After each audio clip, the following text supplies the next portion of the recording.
और परमेश्वर की एक योजना थी जब उसने कहा कि एक पुरुष का अकेला होना अच्छा नहीं है, उत्पत्ति 2:18, मैं उसके लिए एक सहायक बनाऊंगा। मैं यहां देखना चाहता हूं, बहुत सामर्थ्य बात देखिए, इन वचनों को जल्दी जल्दी ना जाए इन शब्दों के ऊपर। परमेश्वर ने क्या कहा? मैं आदम के लिए एक सहायक बनाना चाहता हूं। पत्नी को क्या होना है? पति के लिए एक सहायक, एक गुलाम नहीं।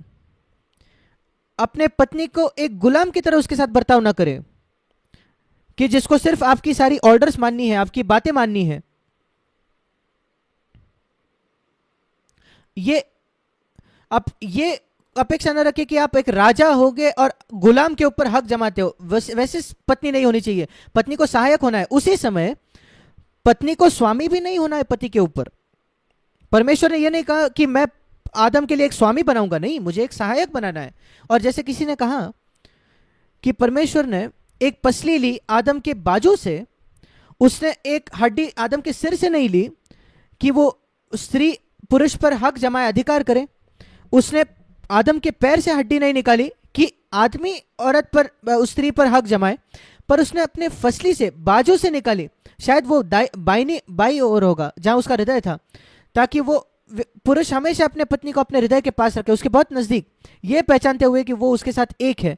मैं एक सहायक बनाऊंगा। आप में से जो बाइबल जानते हो, क्या आप नई वाचा में, किसी नए नियम में किसी व्यक्ति को जानते हो जिसको सहायक कहा गया है? क्या आप जानते हो यूहन्ना 14 में जब यीशु मसीह ने कहा स्वर्ग में जाने से पहले अंतिम भोज के समय, उसने कहा अगर तुम मुझसे प्रेम रखते हो, यूहन्ना 14:15, तो मेरी आज्ञाओं को तुम मानोगे। क्या ही ऊंचा स्तर है पहाड़ी उपदेश में उन आज्ञाओं का, हमने देखा है। और वो कहता है मैं जानता हूं कि आज्ञा रखना कठिन है, पर यूहन्ना 14:16, मैं पिता से विनती करूंगा और वह तुम्हें एक और सहायक देगा। एक भाषांतर में लिखा है सांत्वन देने वाला, पर यहां लिखा है सहायक। पवित्र आत्मा को एक सहायक कहा गया है। यीशु मसीह ने वो नाम दिया पवित्र आत्मा को। दिलचस्प है कि परमेश्वर ने वो नाम हवा को दिया। एक पत्नी को अपने पति के लिए एक सहायक होना है, जैसे पवित्र आत्मा हमारे लिए एक सहायक है। अब देखिए पवित्र आत्मा हमारी कैसे सहायता करता है। पवित्र आत्मा हमारी सहायता करता है बहुत ही छिपे हुए तरीके से। वो सबके सामने अपने आप को नहीं दिखाता, हम कभी पवित्र आत्मा को देखते नहीं, पर वो पीछे, पर्दे के पीछे हमेशा हमारी सहायता करता है। मैं विश्वास करता हूं कि अभी वो मेरी सहायता कर रहा है जब मैं बात कर रहा हूं। मैं हिम्मत ना करूं प्रचार करने का अगर पवित्र आत्मा की सहायता नहीं हो। जब कभी मैं प्रचार करता हूं मैं कहता हूं प्रभु एक झाड़ में मैं एक डाली के समान हूं, अगर वो पोषक तत्व मेरे अंदर ना बहकर आए तो मेरे पास कोई फल नहीं होगा। मैं पवित्र आत्मा पर निर्भर हूं, पर आप पवित्र आत्मा को नहीं देख रहे हो। वो छिपा हुआ सहायक है, पर उसके सहायता के बिना मैं काम कर ही नहीं पाऊंगा। और एक पति को यह पहचानना है कि उसके पत्नी उसके छिपे हुए सहायक के बिना वो काम नहीं कर पाएगा। और पत्नी को भी यह पहचानना है कि मुझे सबके सामने जाने में ना होने की जरूरत नहीं, फिर मुझे क्यों जाने मनाना अगर पवित्र आत्मा नहीं ढूंढ रहा। मुझे एक छिपा हुआ सहायक होना है अपने पति के लिए, जैसे पवित्र आत्मा है मनुष्य के लिए। अद्भुत है कि हम एक वचन को दूसरे वचन से तुलना करके देखें। दूसरी एक बात जो मैं यहां देखता हूं, परमेश्वर ने सब कुछ तैयार करके रखा था आदम और हवा के लिए, उनको एक करने के पहले, बनाने के पहले। यह अद्भुत है, यह पहचानना। हमें यह विश्वास रखना है कि अगर परमेश्वर ने आपको एक किया है शादी में, तो बहुत अद्भुत बातें हैं जो परमेश्वर ने आपके लिए तैयार करके रखी है। आपके पास यह विश्वास होना ही चाहिए। मैं ये नहीं कहना कि बहुत ज्यादा पैसा या संपत्ति, ऐसा नहीं। जब मैं और मेरे पत्नी का विवाह हुआ, हम बहुत गरीब थे, बहुत गरीब। पहले कुछ वर्षों के लिए हमारे विवाहित जीवन के, हमारे पास एक किराए का घर लेने के लिए भी पैसा नहीं था। हम बहुत गरीब थे। मैंने अपना सारा जो कमाया वो पैसा था जो मैंने नेवी में कमाया, परमेश्वर के काम के लिए दे दिया था। हम परमेश्वर पर भरोसा रख रहे थे अपने जरूरतों के लिए। परमेश्वर ने हमारी सहायता की, हमारी देखभाल की। हम गरीब थे पर हम खुश थे। परमेश्वर सारी बातों का प्रावधान करता है। और यहां हम आदम और हवा के लिए देखते हैं, उसने उनके लिए एक बहुत सुंदर बगीचा मुहैया करवाया, और उसमें एक संदेश था। वो अदन का जो बगीचा था सबसे सुंदर बगीचा होगा इस संसार में, जहां फूल थे, पेड़ थे, सारे जो प्राणी थे, कोई जंगली नहीं था उसमें से। बहुत एक सुंदर जगह थी वो।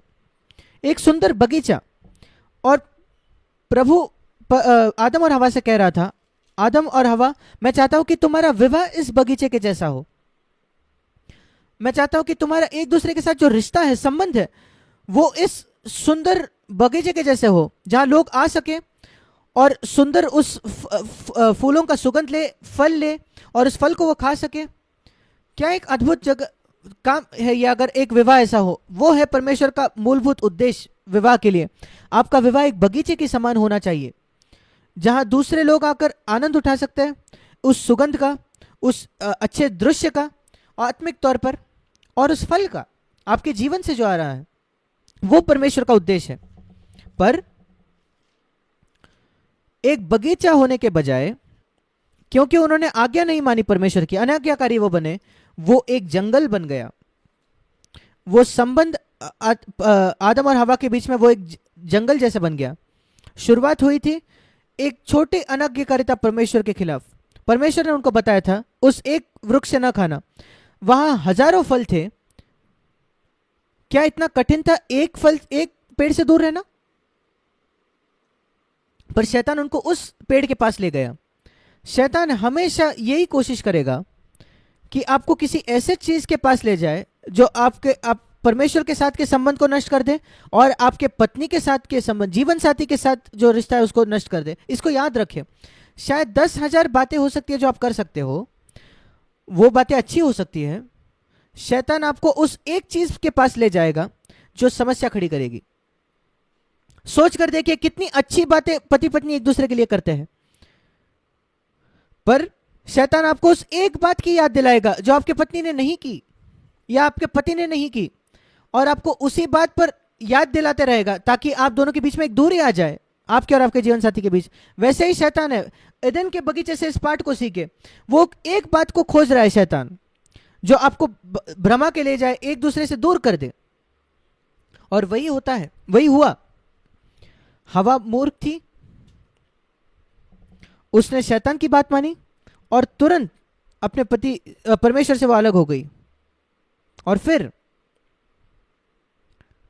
उसने वो फल जो है अपने पति को दिया।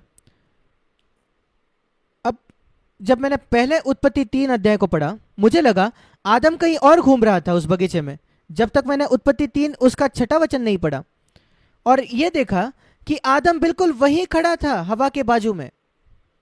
वो दोनों एक साथ खड़े थे इस इनकार किए हुए वृक्ष के सामने। और जब शैतान ने बात की हवा से, आदम सुन रहा था। क्यों वो चुपचाप खड़े रहा?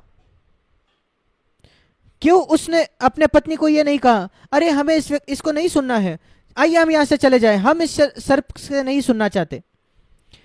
क्यों उसने अपनी जगह नहीं ली एक परिवार का मुखिया होने के नाते? और वही मैं कई बार पूछता हूं, क्यों एक पति वो जगह नहीं लेता कि वो इस परिवार का मुखिया है, जब वो देखता है कि उसके घर में कुछ आ रहा है, उसके पत्नी के द्वारा, उसके बच्चों के द्वारा, जो वो जानता है परमेश्वर को अपमानजनक है, अनादर करने वाला है। क्यों वो एक वहां खड़ा नहीं होता किसी गंदे मूवी के खिलाफ जो देखा जा रहा है टीवी पर, या कोई पुस्तक जो एक मसीह को पढ़ने लायक भी नहीं है, या एक मैगजीन जो एक मसीह के पास अपने घर में नहीं होना चाहिए? क्यों वो अंदर आने देता है ऐसी चीजों को? क्यों वो आदम के जैसे चुपचाप खड़ा होता है? आदम को बनाया गया था ताकि वो परिवार का मुखिया बने। वो असफल हुआ, और कई पति बिल्कुल उसी तरीके से असफल हुए हैं।